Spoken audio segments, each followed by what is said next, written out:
Oke, selamat malam semuanya. Selamat malam teman-teman. Selamat datang di Sigma Tech Webinar Day volume 14. Terima kasih banyak atas kehadirannya dan menyempatkan waktu untuk ikut serta di webinar Day dari Sigma Tech kali ini. Untuk yang baru pertama kali bergabung, saya ingin memberi informasi kalau Sigma Tech Webinar Day adalah series webinar dari ASEAN Sigma Teknologi dengan topik yang kurang lebih berkisar seputar teknologi. Gitu. Untuk edisi kali ini, pembicaranya ada Mas Nusendra Anggarawan. Apa namanya? Nanti materi apa yang akan dibawakan bisa dapat dilihat langsung di presentasinya. Lalu susunan acara malam ini sendiri, pertama pembukaan dari saya, terus kedua presentasi dari pemateri selama kurang lebih 45-50 menit. Lalu yang terakhir ada sesi tanya jawab selama 10-15 menit. Perlu diketahui kalau nanti dalam masa presentasi dari pembicara, peserta jika ingin mengajukan pertanyaan bisa langsung di chat langsung atau mungkin bisa langsung tanyakan aja ke pembicaranya karena sifatnya lebih bersifat interaktif gitu. Oke, kurang lebih itu aja dari saya sejauh ini. Kalau ada yang mau ditanyakan boleh. Kalau tidak ada, saya bisa langsung serahkan waktu dan tempatnya ke Mas Nusendra. Terima kasih banyak. Oke, cek. Terima kasih Mas Kuku.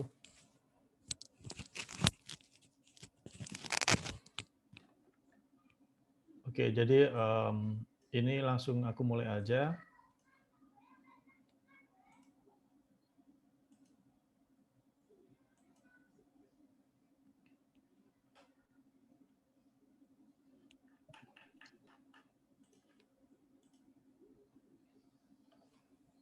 Oke, jadi materi pada malam hari ini adalah how to build scalable app with full stack JavaScript. Jadi pada materi kali ini kita akan mencoba untuk bagaimana sih step-stepnya dari awal cara untuk membangun sebuah aplikasi yang besar tentunya dan itu sifatnya scalable. Jadi arti dari scalable adalah nanti kedepannya kita nggak akan susah lagi untuk mengembangkan suatu produk atau sebuah aplikasi seperti itu. Jadi perkenalkan dulu, saya Nusendra, sekarang software engineer di NowCircular di Singapura. Sorry, ini salah. Itu Malaysia tuh di perusahaan sebelumnya. Jadi saya sebenarnya saya sekarang kerjanya dua ya. Ada di NowCircular itu di Singapura dan satunya ada freelance di Malaysia. Terus kemudian tapi fokusnya di Singapura. Kerjanya secara remote dari rumah, waktunya bebas, waktu kerjanya tuh fleksibel, bisa pagi, malam, terserah, yang penting task-nya selesai. Seperti itu cara kerjanya. Terus kemudian saya juga Surabaya JS Maintainer. Jadi Surabaya JS itu adalah komunitas JavaScript yang ada di Surabaya. Sejauh ini sudah ada sekitar 15 event yang dijalani sama Surabaya JS, entah itu offline dan juga webinar. Tentunya pembahasannya juga tentang JavaScript ya. Terus di bawah itu, di sebelah kanan bawah itu ada website saya, nusendra.com, dan juga ada email juga, admin@nusendra.com. Oke, jadi kita mulai. Scalable App. Jadi Scalable App adalah aplikasi yang sangat minim resiko.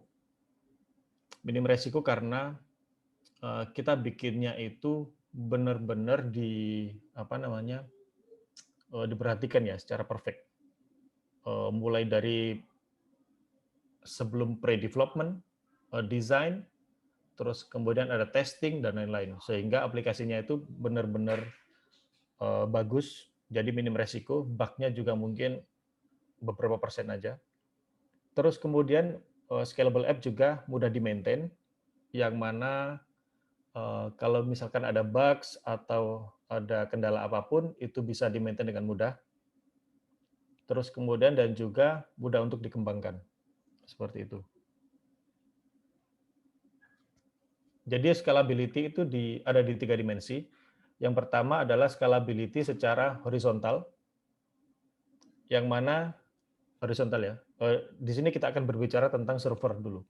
Horizontal, maka di scalability tentang horizontal ini itu adalah memperbanyak mesin yang ada di server kita. Misalkan memperbanyak database, misalkan ada database yang berkapasitas 1 giga. Jadi untuk scalingnya kita akan secara horizontal dengan cara menambahkan database. Jadi 1 giga, 1 giga, 1 giga gitu, sampai banyak. Terus kemudian ada juga yang kedua itu vertikal, yang mana kita mengupgrade database tersebut. Jadi kita nggak nambahin database, tapi ada satu database kita tambahin kapasitasnya. Misalkan sampai 10 giga, sampai 20 giga, atau 1 sampai ke atasnya lagi, tera. Yang kedua ini jelas makan biaya ya, karena makin tinggi suatu kekuatan, bukan kekuatan, kapasitas ya, database itu juga semakin mahal. Sedangkan kalau kita pakai horizontal, itu jatuhnya akan lebih sedikit biayanya. Terus kemudian yang ketiga ada diagonal, yang mana ini adalah gabungan dari horizontal dan vertikal. Jadi dia juga memperbanyak server, dia juga memperbesar servernya. Terus kemudian step-nya, bagaimana cara kita membuat aplikasi yang scalable. Itu yang pertama adalah pilih bahasa pemrograman yang tepat. Misalkan kita pengen bikin aplikasi, kita misalkan bikin front end ya, front end. Terus kemudian malah kita pakai PHP misalkan. Itu kan nggak tepat, karena front end itu lebih banyak bermain di UX dan UI, di tampilan di depan, maka bahasa yang cocok adalah JavaScript, kayak gitu. Terus kemudian juga kalau misalkan untuk back end, yang sekarang lagi hype itu kan ada Go, mungkin bisa pakai itu untuk back end-nya. Jadi kita pilih bahasa yang tepat.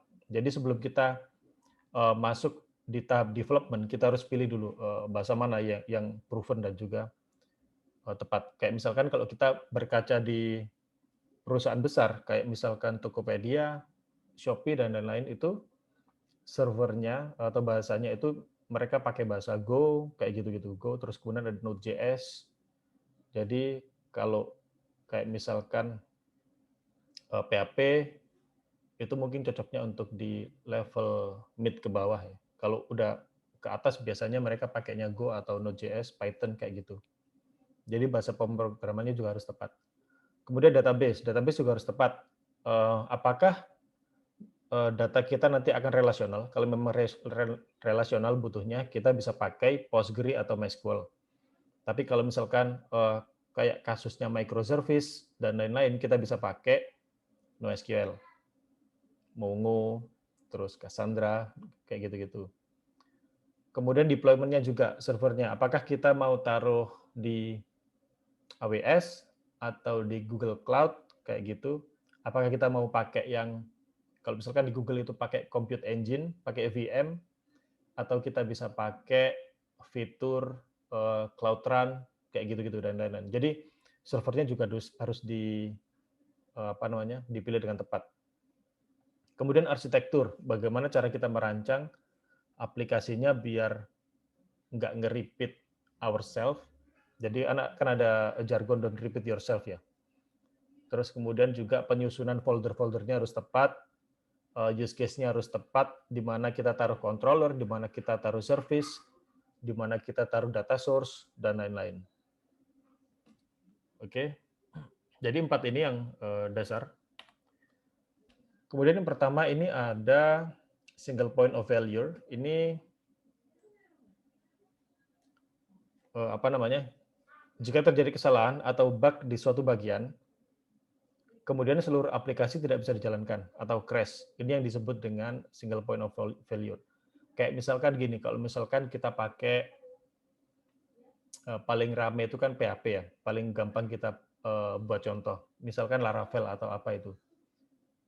Kita taruh satu kesalahan aja, misalkan kita nggak pakai titik koma. kemudian kita jalankan, itu pasti crash kan, pasti crash.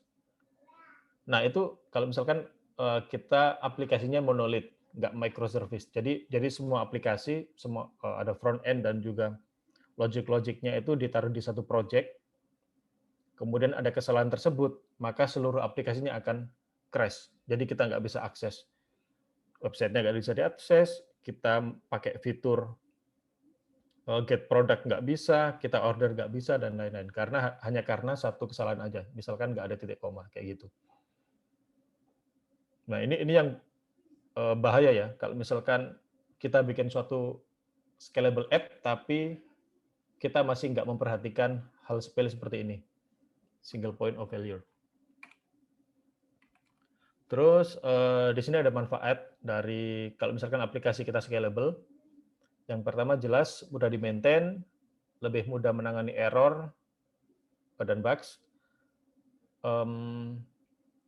Ini tuh kayak ini, ketika kita bikin suatu aplikasi, kita harus tahu bagaimana menstruktur sebuah folder, bagaimana menstruktur sebuah file-file yang tepat, apakah dia termasuk controller atau dia masuk ke data source dan lain-lain. Kita harus taruh di tempat yang tepat.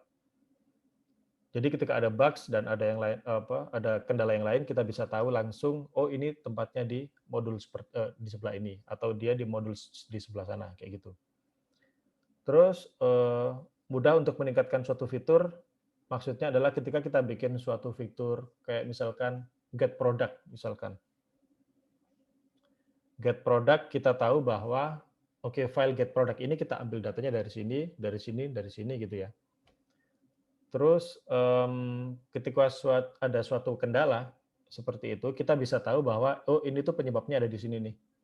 Maka kita bisa benerin secara flow-nya. Jadi flow-nya dari mana ke mana itu nanti bisa kita benerin.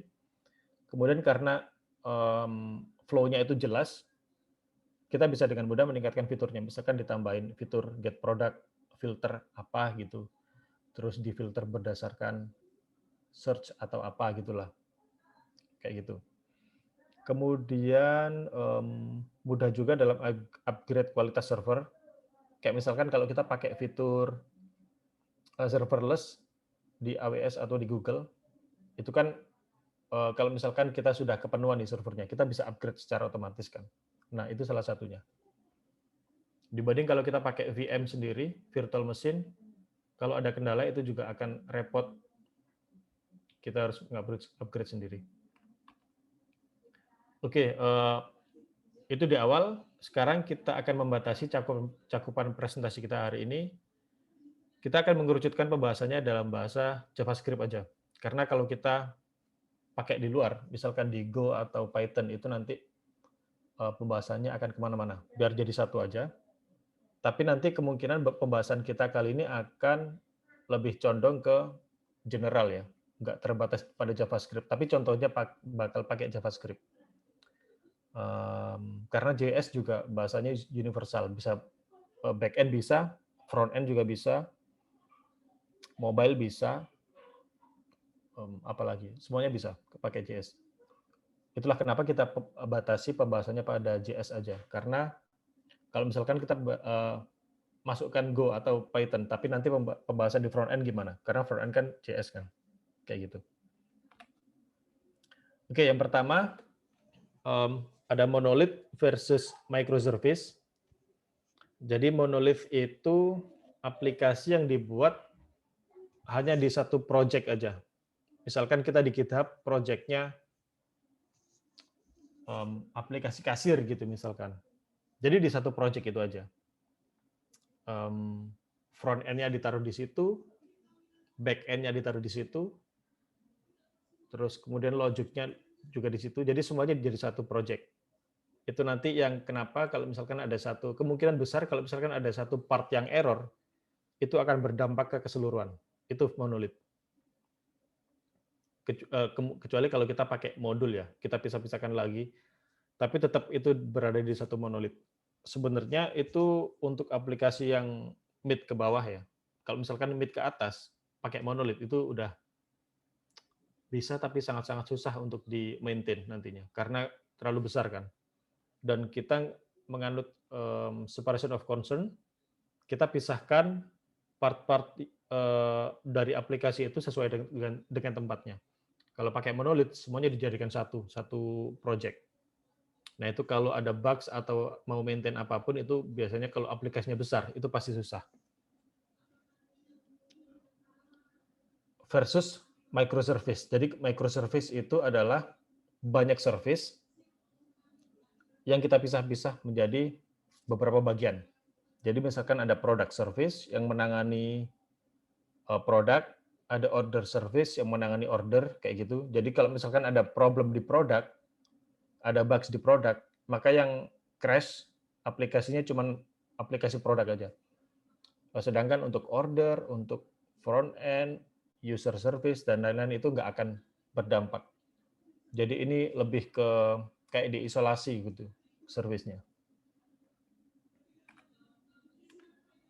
Pertama kita akan bahas tentang back-end aplikasi. Bagaimana cara kita membuat back-end yang scalable. Oke, karena pembahasan kali ini adalah tentang JavaScript, yang kita pakai teknologi saat ini adalah Express. Alasannya adalah karena dia sangat minimal, karena dia minimalis ya, kecil banget. Dia sebenarnya hanya menyediakan fitur routing aja.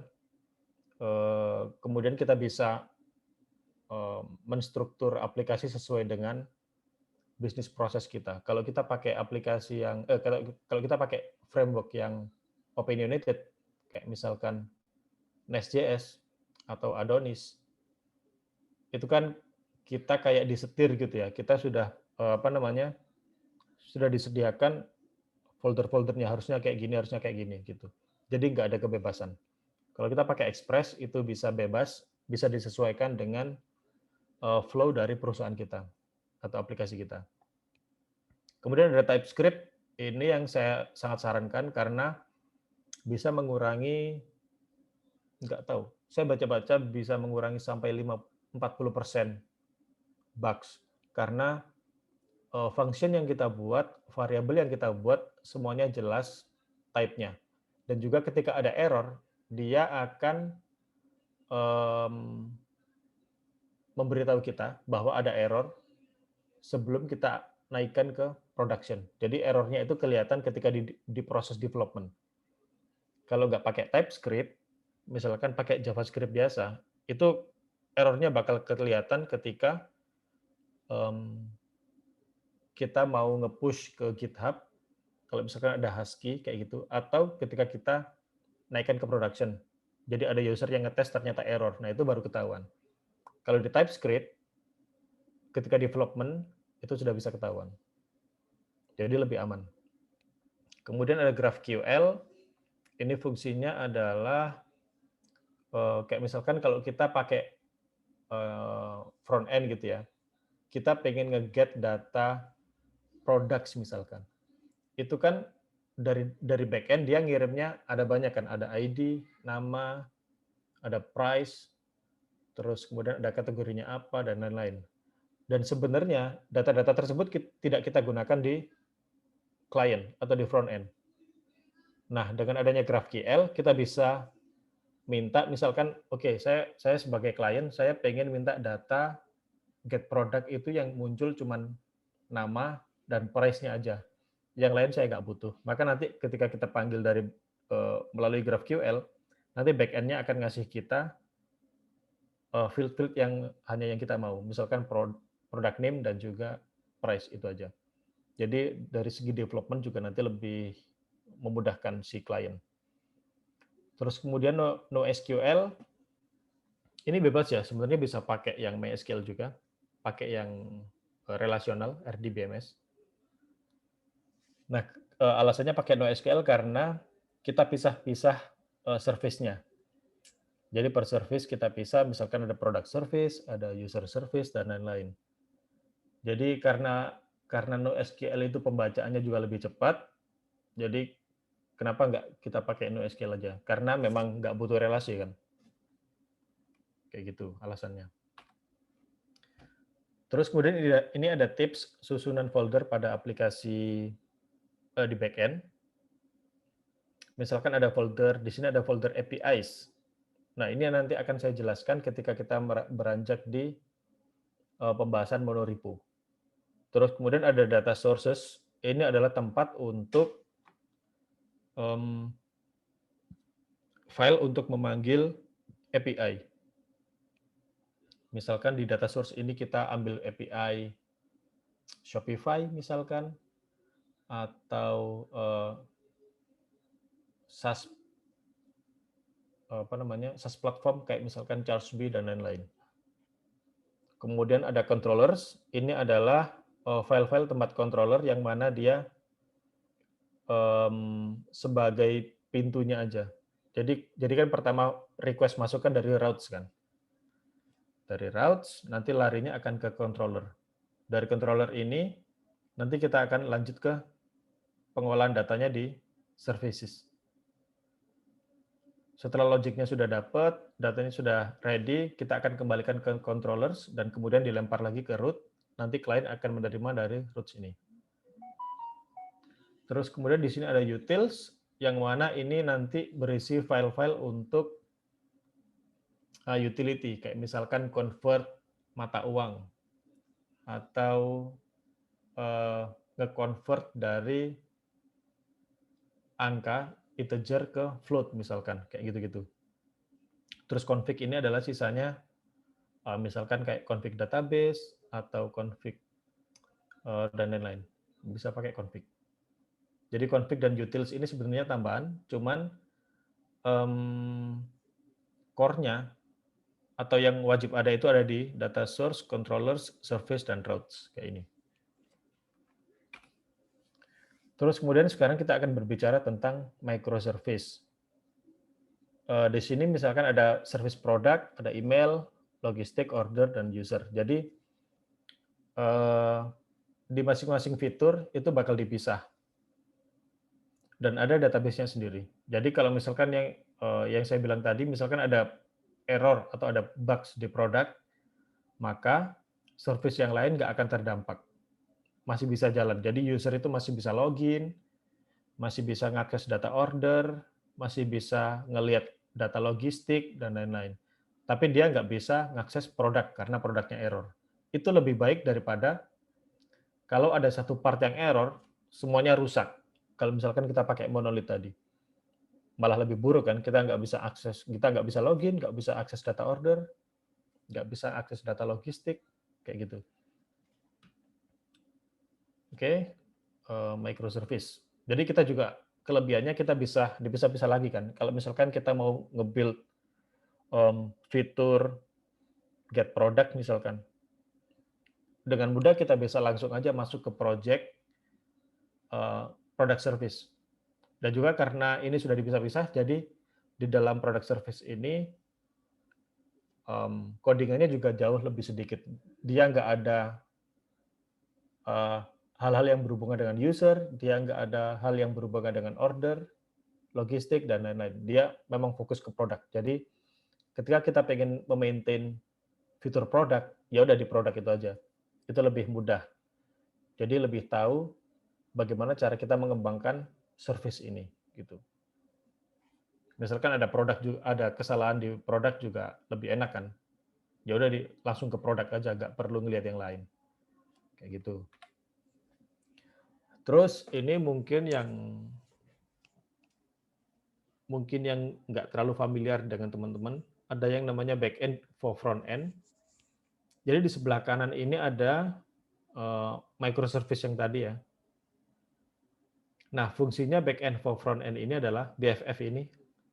Fungsinya dia sebagai di sini, dia sebagai gerbang. Jadi ketika ada web app atau mobile app, si klien itu pengen akses data yang ada di microservice, dia harus melalui BFF dulu, melalui ini. Nah, di BFF ini, keunggulannya adalah kita bisa memisahkan web itu nanti masuk ke BFF yang mana, apakah yang di sini atau di sini. Jadi kalau mobile nanti dia masuknya ke sini, mungkin ada suatu proses lain lagi untuk mobile itu harus diapakan dulu sebelum masuk ke microservice. Atau kalau misalkan ada dari web, dia bakal masuk ke sini dulu. Di web BFF ini dia juga mungkin akan diproses, misalkan untuk autentikasinya seperti apa, apakah sudah aman, request-nya untuk validasinya seperti apa, kayak gitu. Kalau sudah lolos semua, baru dia bisa akses microservice. Jadi ini lebih aman. Dan juga di GraphQL ini, di BFF juga ada case-nya. Jadi ketika kita nge-get data products nih, kita nge-get data products, terus kemudian kita refresh atau kita ambil get product lagi, itu akan dengan cepat akan dapat data produknya karena datanya sudah di case di GraphQL-nya. Oke. Kemudian validation dan securities. Yang ini juga penting ya. Kita perlu memperhatikan sessions, kita perlu memperhatikan autentikasi token, terus kemudian kita juga perlu untuk memvalidasi sebuah request. Jadi misalkan request itu untuk nge-get product harus ada parameter, misalkan page, halaman, kemudian dia disort berdasarkan kata apa, apakah dia ascending ataukah dia descending, kayak gitu. Jadi harus ada validasinya. Kalau nggak ada salah satu itu, ditolak. Kayak gitu. Itu jadi lebih aman aplikasinya. Itu untuk back-end. Jadi secara garis besar seperti itu. Mungkin kalau ada teman-teman yang pengen tanya, bisa langsung intervensi aja, tanya. Terus kemudian sekarang kita akan berbicara tentang front-end aplikasi. Bagaimana cara kita membuat sebuah aplikasi front-end yang scalable. Yang pertama adalah kita lihat teknologinya di sini ada pilihan Vue dan React. Tentunya karena dua ini adalah yang paling banyak dipakai. Terus kemudian TypeScript lagi kita butuh karena biar lebih jelas aja variabel dan fungsinya seperti apa. Terus kemudian ada Apollo GraphQL. Jadi Apollo ini adalah untuk klien ya. Yang di backend tadi juga seharusnya butuh Apollo. Jadi untuk yang ini GraphQL untuk klien. Terus kemudian state management untuk menyimpan sebuah data ke global state dari aplikasi front end-nya, yang mana nanti data itu bisa diakses oleh semua komponen. Kemudian juga ada desain sistem. Saya pakai contoh Storybook. Jadi di desain sistem itu dia semacam dokumentasi, isinya adalah komponen-komponen dari aplikasi front end yang mana nanti bisa kita pakai. Jadi ketika kita membangun sebuah front end, sebuah aplikasi, itu kita sudah ada dokumentasi bahwa button itu kayak gini loh bentuknya. Jadi kita nggak boleh bikin button sendiri gitu di luar dari kesepakatan yang ada di desain sistem. Jadi misalkan kalau kita bikin button, oke, contohnya harus ambil dari sini, desain sistem button, kita taruh. Desain sistem juga ada ketentuan color, misalkan website kita warnanya harus ungu, putih, dan hitam misalkan. Nggak boleh ada warna lain. Nah, di situ kita juga di desain sistem di Storybook kita juga bisa pakai ada pilihan 3 warna, kita pakai yang mana, kayak gitu. Atau mungkin di sana ada desain tabel. Bagaimana cara kita membuat tabel, kodenya seperti apa, cara pakainya seperti apa, komponennya dijelaskan semua di sana. Jadi ketika kita bikin sebuah aplikasi itu sudah terstruktur, sudah ada desainnya, jadi nggak ngawur. Terus kemudian yang terakhir ada atomic design. Bagi teman-teman yang pakai Vue.js atau React, itu kan dia berbasis komponen ya, berbasis komponen. Jadi tiap komponen itu nanti juga dipecah-pecah lagi. Apakah dia masuk, misalkan button, itu kan komponen yang paling kecil kan. Dia harusnya ditaruh di mana. Kalau mungkin ada tabel, itu harusnya nanti ditaruh di folder mana, kayak gitu. Jadi harus benar-benar dipisah sesuai dengan peruntukannya. Nah ini contoh tadi untuk desain sistem dengan Storybook. Jadi di sini ada contoh modal. Ini kan ada modal. Nah nanti kalau misalkan kita pengen bikin modal, ini, harusnya nanti seperti ini gitu. Nah, kalau di Storybook di sini harusnya bisa dicek apa namanya? Kodenya ya. Jadi kode bagaimana cara kita membuat sebuah modal, codingannya seperti apa, terus buttonnya itu nanti kalau diklik itu nanti on click-nya kayak gimana gitu. Ini kan ada on change, on click. Nah, itu kelihatan semua.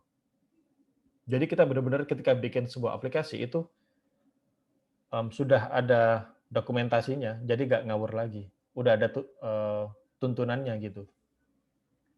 Dan ini adalah kesepakatan tim Storybook. Ini yang saya bilang tadi, atomic design. Jadi di front end itu ada sebenarnya ini opsional ya, tapi kalau bisa diimplementasikan itu jauh lebih bagus. Jadi ada atoms, ini kimia, ada atoms, ada molecules, ada organism, ada templates, ada pages. Oke, contoh paling kiri atas, ini ada atoms. Atoms ini bagian yang paling kecil, misalkan ada label ini, kemudian ada elemen input, ada button search di sini, button aja. Itu semuanya adalah atoms. Jadi kita bisa bikin komponen ini, komponen button, komponen input kayak gitu. Kemudian di sini ada molecules. Ada molekul adalah gabungan dari beberapa atom. Kayak misalkan di sini ada label, di sini ada input, di sini ada button. Digabung jadi satu komponen yang namanya misalkan komponen namanya search komponen misalkan. Isi dari komponen itu adalah ada label, ada komponen label, ada komponen input, dan ada komponen button. Ini yang namanya molecules. Kemudian lebih besar lagi di sini ada organism, yang mana dia adalah susunan dari molecules. Jadi di sini di atas ini ada molecules input, ada di sini ada atom input, ada atom button, yang mana ini jadi satu molecules, misalkan search molecules kayak gitu. Terus di sini ada tab, kemudian digabung jadi satu. Ini jadi molekul misalkan menu misalkan ya. Ini juga ada button di sini, ada button. Ini ada input, ada label, digabung jadi satu molekul yang namanya header misalkan. Kayak gitu. Jadi tersusun ya, tersusun rapi. Kemudian ada templates. Templates ini adalah susunan dari molekul yang mana dia lebih besar lagi, dia seperti homepage atau halaman login atau register atau dashboard template.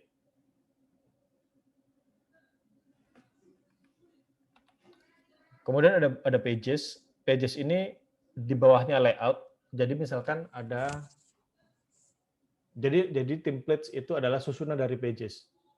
Misalkan di dalam page ada pages products, ada pages orders. Ini ada products, ada pages order. Ini bakal jadi satu di dalam layout dashboard. Ini juga home dashboard, products page, order page. Ini adalah satu layout dari dashboard. Ini ya, dashboard template. Kemudian ini ada product listing page. Ini jelasnya adalah secara publik, bisa dilihat secara publik. Kemudian ada product detail page. Contohnya kayak di e-commerce gitu ya. Ada product listing, ada product detail, ada user profile. Nah, ini jadi satu layout namanya mungkin layout e-commerce layout misalkan, atau product layout kayak gitu. Jadi dipisah ya, ada layout untuk dashboard, ada juga layout untuk toko online. Oke, jadi tips susunan folder pada front end. Di sini ada components, ada layouts, pages, stores, ada utils, ada assets. Jadi components ini di folder components ini isinya adalah kayak tadi ada atom, ada molecules, ada organisms, 3 itu bakal masuk ke komponen. Jadi ada komponen button, ada komponen input, label, sidebar, header, footer. Nah, itu masuk ke komponen semua. Menu komponen itu masuk ke komponen. Kemudian ada layouts. Layouts itu adalah rumah untuk pages. Misalkan kalau teman-teman lihat contoh ya, contoh di Twitter misalkan. Halaman login Twitter, layout-nya, susunannya itu pasti berbeda dengan halaman ketika kita sudah login ke Twitter, melihat tweet-nya orang. Itu kan ada sidebar, ada konten gitu kan di dalam. Sedangkan di luar itu hanya ada untuk login aja atau register. Itu kan layout-nya kan beda.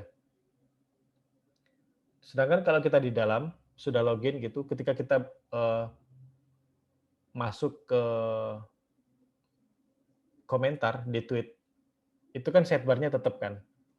Jadi dia ada halaman komentar, ada halaman index, ada halaman profile picture atau profile page misalkan, itu semuanya ada di dalam satu layout yang namanya apa ya, kalau di Twitter itu index mungkin ya layoutnya. Sedangkan kalau di luar login sama register itu di layout autentikasi, jadi beda. Terus kemudian folder pages. Folder pages ini kayak tadi ada page order atau page product, ada pages logistik dan lain-lain.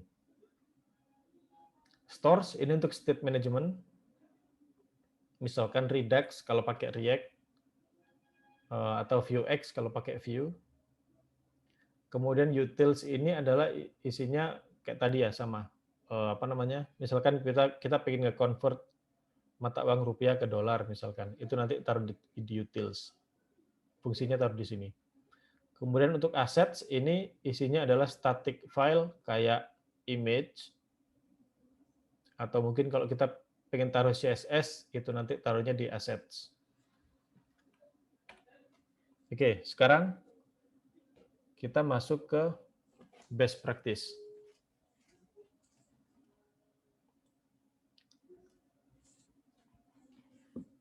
Ini juga masuk ke clean code, arsitektur, bagaimana cara kita memanfaatkan kode yang sudah ada. Ini kan judulnya don't repeat yourself.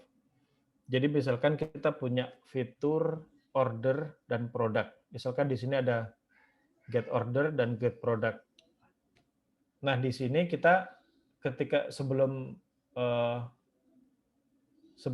mengirim data ini ke user, kita harus nge-convert nilai 20.000 ini ke dalam mata uang dolar misalkan.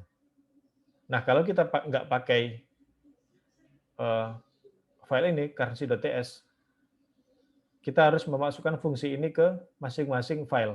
Jadi di masing-masing file ini harus ada fungsi untuk nge-convert mata uang ke currency. Di sini juga, di products. Nah, itu kan nggak efisien ya. Makanya kita bikin satu file aja di sini untuk mengconvert atau memberi mata uang pada nilai rupiah kita ke dalam nilai harga. Jadi di sini ada fungsi yang namanya currency, dia menerima parameter value, yang mana ini adalah number, ini kan number. Terus kemudian lokalnya adalah US misalkan. Nanti ketika kita memasukkan value di sini, maka keluarannya adalah ada currency number-nya di sini, terus kemudian ada decimal komanya. Nah, utility ini, currency ini, kita bisa panggil di masing-masing file. Jadi di sini kita import currency, di produk ini juga kita import currency, terus kemudian kita bisa pakai currency 20.000 misalkan. Ini juga. Jadi ini lebih ringkas. Dari sini kita nggak perlu mengulang kode yang sama. Kita nggak perlu memasukkan kode currency ini ke masing-masing file. Kita perlu bikin satu file aja nanti yang bisa dipakai di banyak tempat. Enaknya lagi ketika kita pengen, ini kan dolar kan, kita misalkan pengen semua data yang diambil itu diganti currency-nya ke rupiah misalkan. Nanti di sini kita tinggal ubah di sini ID, di sini misalkan IDR gitu ya. Nanti otomatis semuanya ini bakal berubah.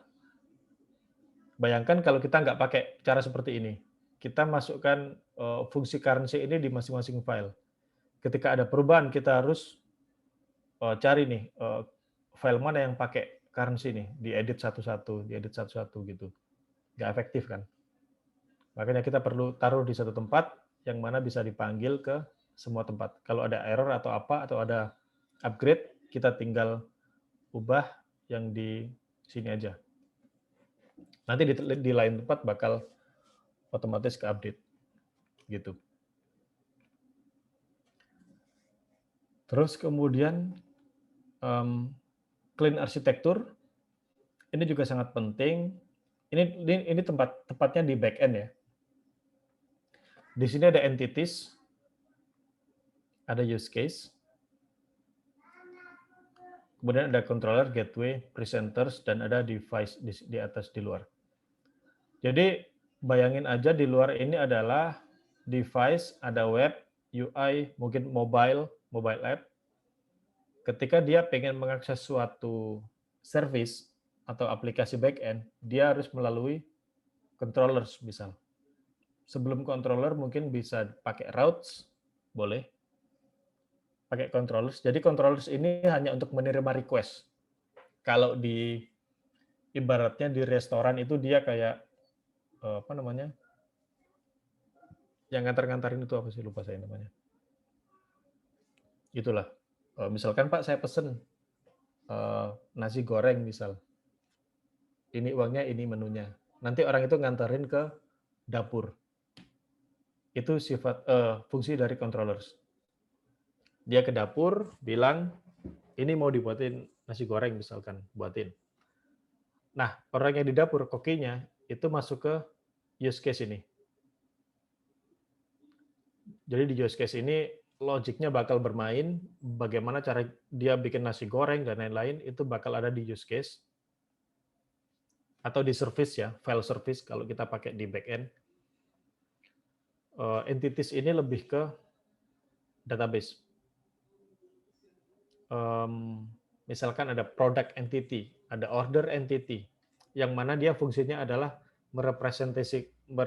merepresentasikan sebuah tabel. Jadi misalkan tabel produk itu pakai product entity, order product, order tabel, dia pakai order entity, kayak gitu. Itu fungsi dari entities. Nah, use case tadi sebagai koki, dia mengolah data, ambil data, memodifikasi data. Kalau sudah siap datanya, kita balikin lagi ke controller. Jadi setelah nasi goreng sudah selesai, dia kasih lagi, ini loh sudah selesai. Nanti yang pengantar, saya lupa namanya apa ya, pengantar nanti dia kasih ke user. Nah, itu fungsi dari controller atau gateway. Presenters ini kalau di mobile kalau nggak salah. Kemudian setelah datanya sudah ready, kita kirim lagi ke keluar, mungkin ke web atau ke mobile. Jadi itu flow-nya.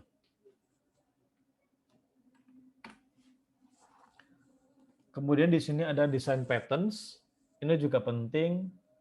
Di sini ada keterangannya adalah design patterns are typical solutions to common problems in software design.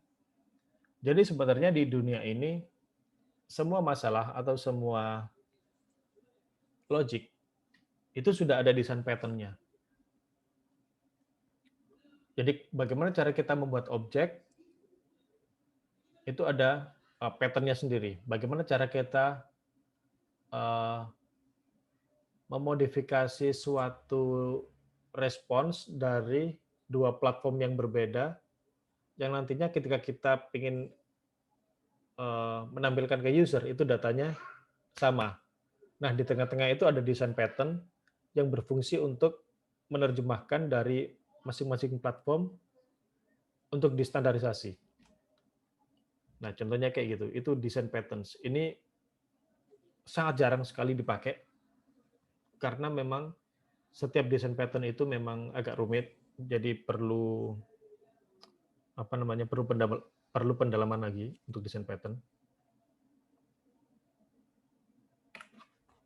Nah, di sini saya ada video desain pattern yang memakai bahasa TypeScript.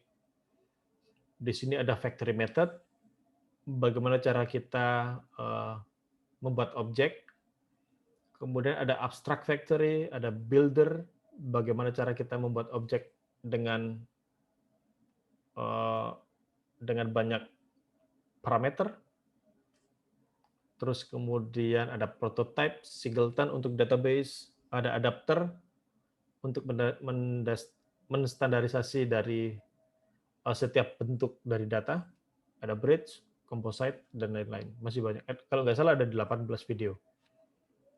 Desain pattern yang menggunakan TypeScript.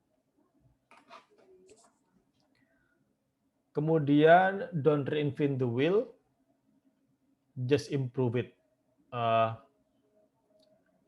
Kayak misalkan kalau kita pengen bikin, kalau kita misalkan pengen bikin sebuah back-end aplikasi, daripada kita bikin sendiri, lebih baik kita pakai framework kayak gitu. Pertama, itu bisa mempercepat development kita. Jadi kita tinggal install Express, langsung pakai, udah itu aja. Tinggal di-improve. Kita mau pakai Express itu modelnya seperti apa? Apakah kita mau kasih validasi, ataukah kita mau pakai yang simple-simple aja, atau apakah kita mau bikin Express itu jadi besar, banyak fitur. Nah, yang penting dasarnya adalah Express, Express.js. Kita tinggal ambil, install, pakai, sudah selesai. Daripada kalau kita bikin sendiri, bikin framework sendiri misalkan, itu kan makan waktu, belum lagi mungkin kena issues tentang security, atau mungkin kena ada banyak bugs dan lain-lain. Itu malah aplikasi yang akan kita buat malah nggak selesai-selesai kan. Jadi intinya don't reinvent the wheel adalah pakai yang sudah ada. Misalkan untuk front end ya udah pakai Vue atau pakai React, udah itu aja. Tinggal kita pakai aja, kita improve kayak gitu. Jangan kita bikin framework sendiri malah lama gitu kan. Mungkin bikin sendiri suatu tools yang mungkin belum ada. Nah, itu masih boleh. Tapi kalau sudah ada, pakai aja, jangan bikin lagi. Tapi di-improve. Misalkan kita bisa, ketika kita pakai tools atau framework tertentu, ada masalah di sana, kita tinggal bikin pull request ke repo-nya, di-improve atau perbaikan, nanti mereka tinggal cek, kalau sudah oke, bakal diterapkan ke framework tersebut atau tools tersebut. Nanti kita bisa pakai juga. Itu jauh lebih bijak daripada kita bikin sendiri. Kemudian yang nggak kalah penting di sini adalah tentang testing. Jadi banyak bentuk testing, ada black box testing, ada white box test. Saya jelasin dulu yang pertama di bagian bawah ini ada unit atau komponen test, dan juga ada integration test yang mana dua-duanya ini masuk ke tahap development. Kayak misalkan ada fitur untuk login misalkan. Oh jangan, ada satu komponen atau fitur untuk paling mudah convert mata uang rupiah ke USD misalkan kayak gitu. Jadi itu juga perlu dites per komponen. Terus kemudian ada integration test, itu kita ngetes beberapa fitur secara bersamaan. Jadi apakah dia terintegrasi dengan baik atau enggak gitu. Kemudian di luar itu bakal ada system test, ada integration system, ada solution test, kemudian ada acceptance test yang paling atas. Jadi semua aplikasi, semua sisi itu harus dites. Fungsinya adalah pada tahap ini, misalkan kita bikin suatu aplikasi, versi 1 nih, kita tes keseluruhan dari unit, komponen test, integration test, sampai yang paling berat, dites semua. Kalau udah oke, kita rilis stable version. Versinya sudah rilis, di sini kita yakin bahwa versi 1 ini oke nih, aman, tesnya udah pas semua, udah lolos semua. Maksudnya udah nggak ada bugs lah ya. Kemudian di kemudian hari kita pengen ngubah suatu fitur yang ada di versi 1 misalkan. Itu kalau kita nggak ada tes sama sekali, misalkan kita ngubah satu kode aja, dan ternyata kode itu salah nih, ada bugs-nya, maka dia akan berdampak ke yang lain. Integration test-nya gagal, dan lain-lain. Itu malah bikin aplikasi kita rusak. Nah, kalau ada tes, itu kita sudah menjamin bahwa aplikasi ini sudah dites secara baik dan dia berjalan secara normal. Kalau kita melakukan sesuatu perubahan di situ, kita tes lagi. Kalau misalkan gagal, berarti perubahan itu malah menyebabkan kegagalan. Maka kita bisa perbaiki lagi, dites lagi sampai lolos tesnya. Kalau sudah lolos, berarti pengubahan fitur yang kita lakukan tadi sudah benar, kayak gitu. Jadi ini fungsi dari testing, sangat penting yang ini. Apalagi aplikasi besar ya, pasti ada ini. Kalau nggak ada, waduh, bubar udah. Kemudian di sini monorepo. Monorepo adalah banyak project atau banyak repository yang kita taruh dalam satu project. Misalkan ada project untuk aplikasi user service, ada product service. Kemudian di situ juga ada untuk front end. Nah, itu semua kita bungkus jadi satu project. Kemudian kita push ke GitHub misalkan. Sebagai contoh, di perusahaan saya tempat bekerja kemarin itu ada konsultan, dia ex Google. Memang betul dia cerita bahwa Google itu sekarang pakai monorepo. Jadi code base-nya itu dijadikan satu semua gitu. Itu kodenya udah billion code katanya dia. Jadi udah sangat-sangat besar sekali code yang ada di Google itu. Dan dia monorepo. Fungsi dari monorepo adalah, apalagi kalau kita pakai TypeScript ya. Misalkan di product service, untuk mendapatkan product service, aturannya adalah kita harus mencantumkan, misalkan get detail, product detail ya. Kita harus mencantumkan ID misalkan di sini. Aturannya harus ada ID. Kalau nggak pakai monorepo, misalkan di front end, kita nge-get data produk tanpa ID, itu ketika kita bikin di development mode, itu nggak akan ada error. Karena di front end ini terpisah. Nggak tahu nih, ketentuan dari get product itu harus mencantumkan apa. Itu bisa nggak error di front end. Sedangkan sebenarnya di get product detail itu harus ada ID. Nah, kalau pakai monorepo dan juga pakai TypeScript, kita bisa menentukan di produk ini ketika get product detail, kita menentukan request-nya harus ada ID gitu. Nanti di front end-nya ketika get product, dia bisa memakai typing yang ada di produk, kemudian dibaca. Apa sih ketentuan untuk nge-get detail produk? Oh, ternyata ada ID, harus ada ID.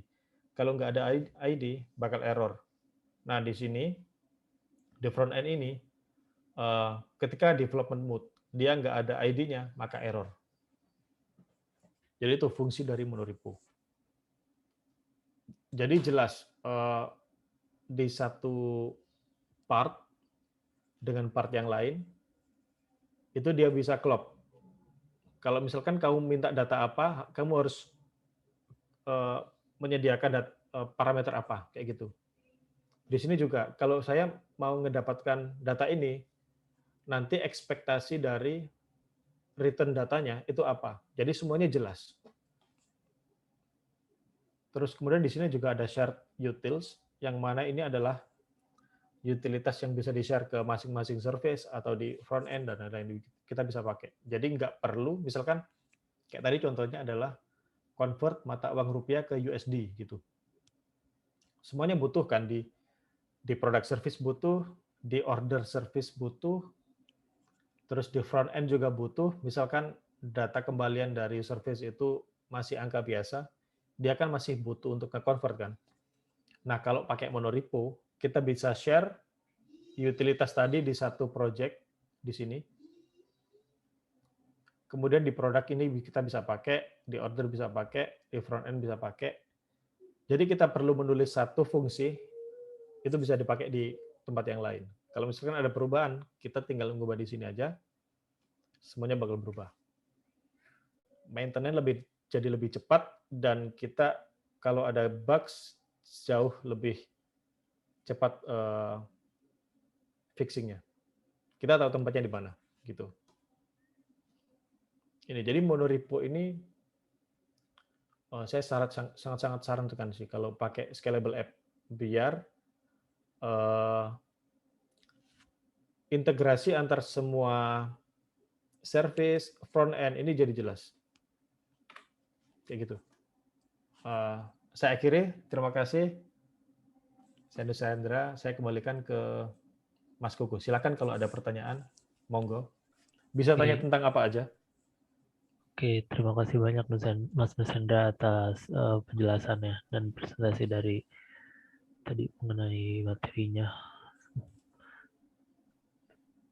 Kalau ada yang mau nanya, boleh sekarang saatnya mengenai tadi atau tadi seperti yang Mas Nusendra bilang mengenai apa aja yang enggak yang related itu juga enggak yang mesti tadi disampaikan di materi, tapi masih related itu enggak yang nanya jauh-jauh banget ya kayak rumah Mas Nusendra itu. Boleh tanya tentang apa aja? Boleh tanya tentang programming, tentang benar. karir Soalnya atau apapun. ini saya lihat kayaknya masih banyak yang datang, banyak yang ini ya kayak JavaScript itu apa itu kan sangat basic sekali ya. JavaScript kan itu sendiri adalah bahasa pemrograman sendiri yaitu Mas Unreal ya. Yeah.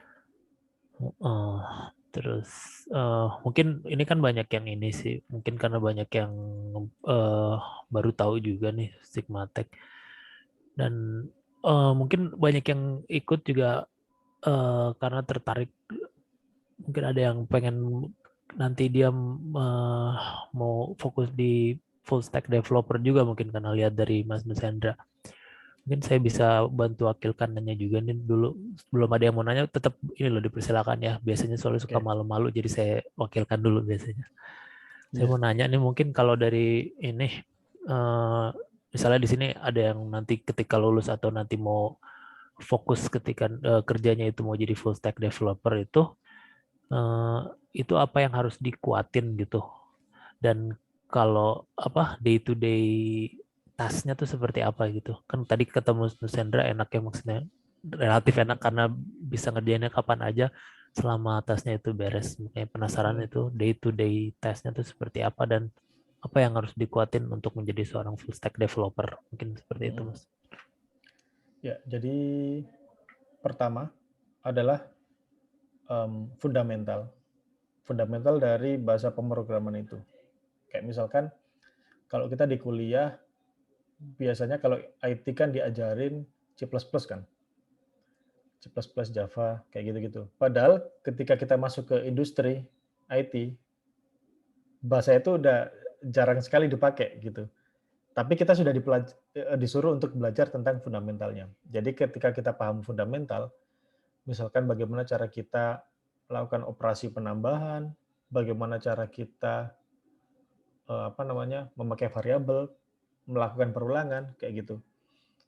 Di semua bahasa sama, cuman bedanya di sintaks aja. Jadi ketika kita sudah paham fundamental, kita berganti bahasa apapun sudah enak, sudah tahu maksudnya apa. Tinggal kita translate aja sintaksnya seperti apa. Kayak perbedaan bahasa gitu aja. Jadi yang pertama yang perlu dikuatkan adalah fundamental. Kayak bagaimana cara kita pakai variabel, ada pengulangan data itu gimana, pakai array itu gimana, kayak gitu. Terus kemudian apa tadi? Task ya, Mas? Ini sebagai seorang full stack developer tuh day to day task-nya seperti apa gitu biar ada bayangan mungkin yang ingin meniti karir di jalur itu juga gitu.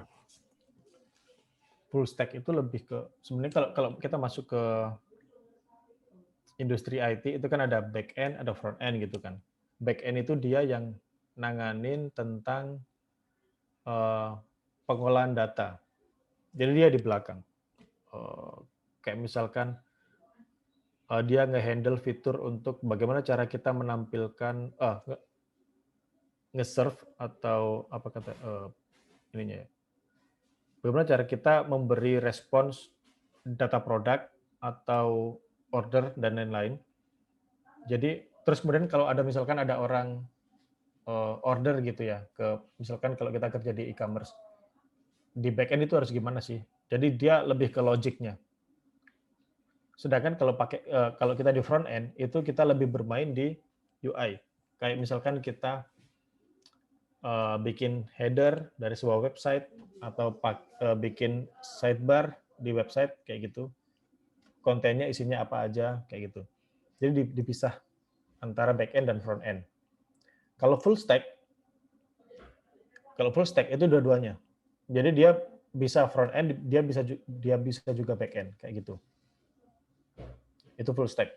Nah, untuk task-nya sehari-hari itu sebenarnya berbeda ya di masing-masing perusahaan itu beda.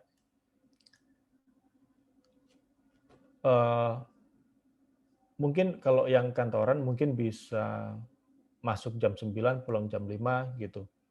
Tapi kalau di tempat saya karena pekerjaannya adalah remote work, saya ngerjainnya di rumah. Itu juga sebenarnya ketentuan dari perusahaan juga beda-beda. Tapi kalau di tempat saya itu kita dapat task nih, kita bikin fitur ini misalkan. Ada task lagi kita bikin fitur B. Nah, tugas kita adalah terserah waktunya, entah itu 2 task itu sudah selesai dalam 3 jam misalkan, kalau sudah itu ya sudah dihitung 1 hari kerja.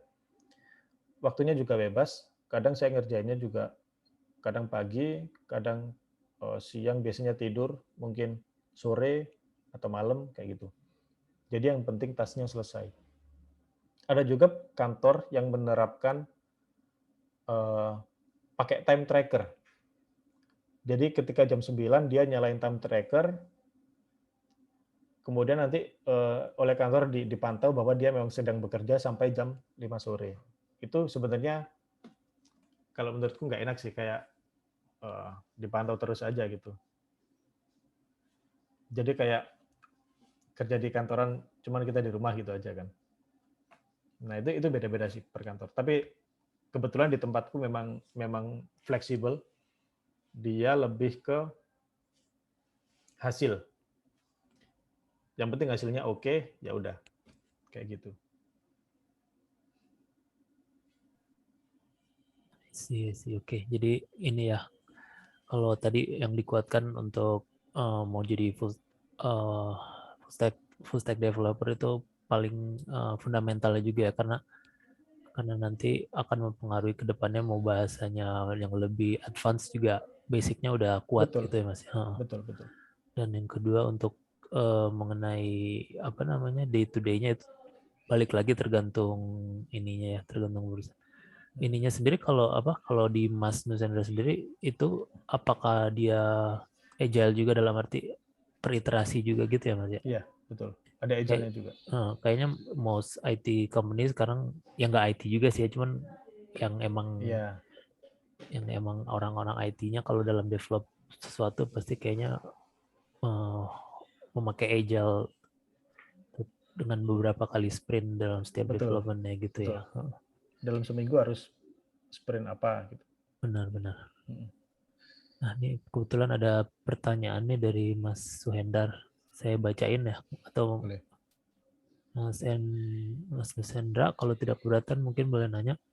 Pengalaman proses orchestration DevOps itu seperti apa dan gambarannya seperti apa, katanya dari Swendar, dari Mas Swendar. Nah, kalau DevOps ini sejujurnya saya nggak terlalu paham ya apa yang dikerjakan DevOps. Itu kan dia lebih ke, kalau misalkan aplikasi kita pakai AWS,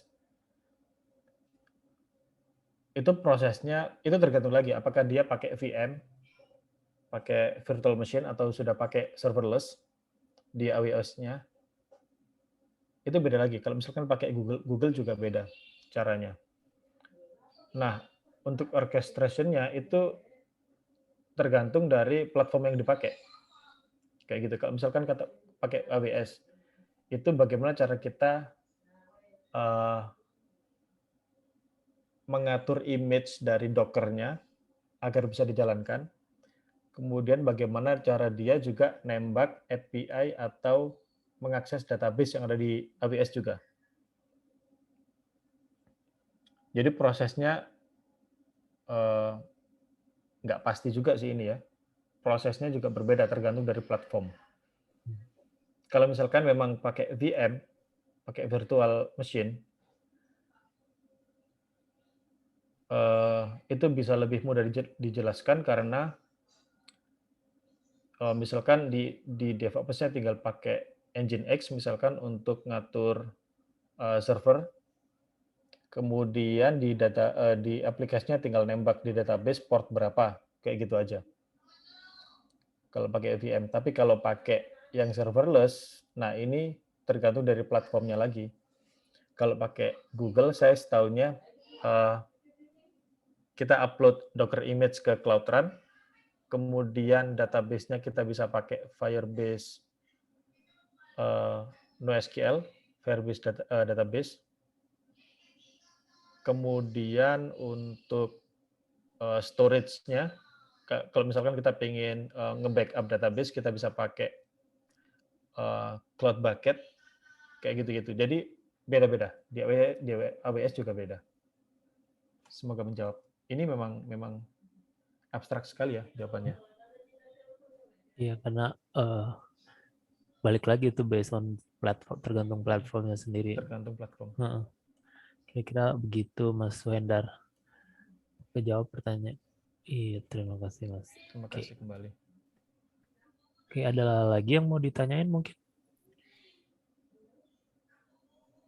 Oke, ya nggak ada ya. Kalau ada nanti mungkin bisa langsung email ke email saya yang seperti pendaftaran, atau bisa juga nanti melalui Instagramnya Asian Sigma Tech ya. Itu nanti kalau misalnya baru ada pertanyaannya baru, oh iya tadi mau nanya ini, udah keburu telat gitu.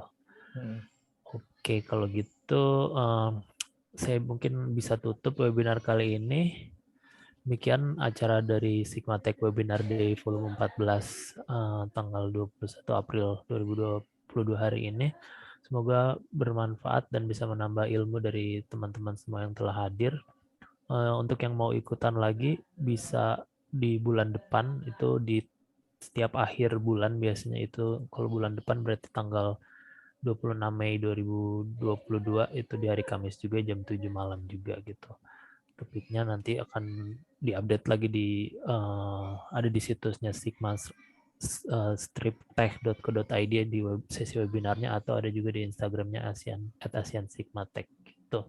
Lalu pertanyaan misalnya untuk sertifikat ada di mana, nanti sertifikat dan materi akan dikirimkan ke email masing-masing, kurang lebih seperti itu. Jadi kalau yang absen tadi udah otomatis kecatat semua yang hadir, jadi nggak usah ada form absensi lagi, kurang lebih seperti itu. Dan terakhir paling ada foto session sebentar nih, kalau yang mau on-in kamera boleh, kalau yang malu-malu nggak usah juga nggak apa-apa. Silakan saya hitung nih. Ini Mas Hanif ada. Nah, ada Mas Saka juga, Mas Harina, Mas Angga. Ada lagi nih, rame tuh Mas Hanif. Mas Abdul Majid. Ada lagi yang mau muncul? Mas Kevin. Saya tunggu nih Mas ini. Kalau enggak kita bisa mulai foto secara digital, foto bareng digital. Rame ya Mas Hanif. Rame Mas di sini Mas, mendengarkan. Rame. Ada lagi? Kalau nggak ada, saya bukan mulai foto nih ya. Sebentar. Siap-siap ya. 1, 2, muncul tuh. Bentar lagi. 1, 2, 3. Iya. Oke, kalau gitu terima kasih banyak semuanya. Semoga sehat-sehat selalu dan selamat beraktivitas kembali. Sampai jumpa semuanya. Terima kasih banyak.